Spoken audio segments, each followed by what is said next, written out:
Start with the big story that we're tracking on WION at this hour, where evacuation is underway in Vietnam as a powerful typhoon bears down in the country's central coast. The storm has already battered the Philippines. It has caused flooding and even landslides. Now, more than 1 million people are living in low-lying vulnerable areas in central Vietnam, and they are now headed to temporary shelters. The typhoon Molave lashed the Philippines overnight. It caused flooding, landslides, and it also has left at least about a dozen fishermen missing.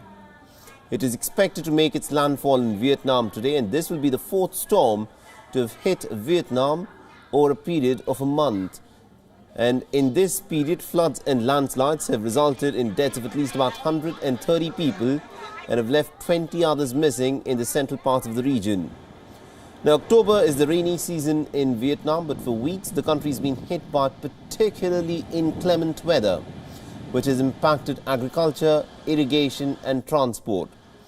Now, Vietnam is prone to destructive storms and flooding due to its long coastline. About 11.8 million people in Vietnam's coastal provinces are exposed to the threat of intense flooding, with 35% of the settlement located on crowded or eroding coastlines.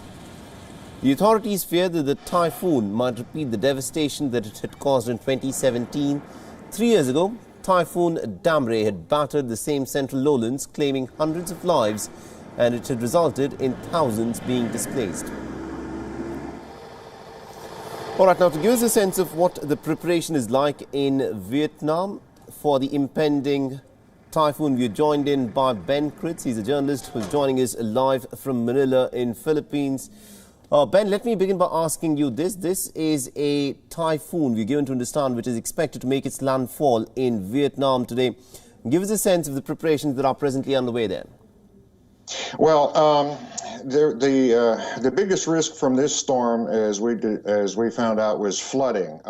This has a lot of rain to it, and so that's going to be a big problem for Vietnam. They preemptively evacuated about 25,000 people here in the Philippines. It went to the south of Luzon, the main island, and hit the island of Mindoro, which is to the south, in the very southern end of Luzon. There was severe flooding in some areas. As of the last report, there are a couple dozen people missing, at least 9 people confirmed dead, and up to 1 billion pesos, or about $20 million worth of damage. We would expect all those figures to go up because there is still a state of emergency in the affected areas. So I would say Vietnam is doing the right thing by getting people out of the way. This is a dangerous storm. It was fairly strong when it hit us, and it has strengthened as it's moved off to the west of the Philippines towards Vietnam. Right, at this point of time, how many people are likely to be evacuated? Well, I believe that the figure, the number of people affected was a couple 100,000.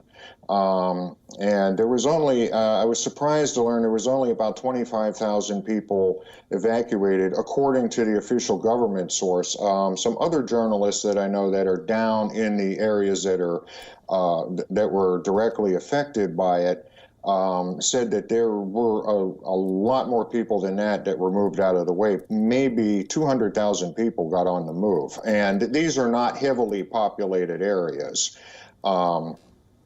You know, not like Metro Manila, where it's very densely populated. These are mostly agricultural areas, only a couple of large towns in the way.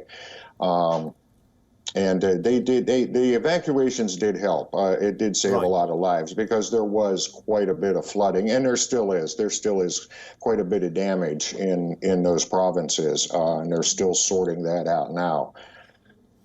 All right, Ben, we'll have to leave you there. Thank you very much indeed for joining us from Manila and getting us all those updates. We'll, of course, get back to you as more details emerge in this developing story.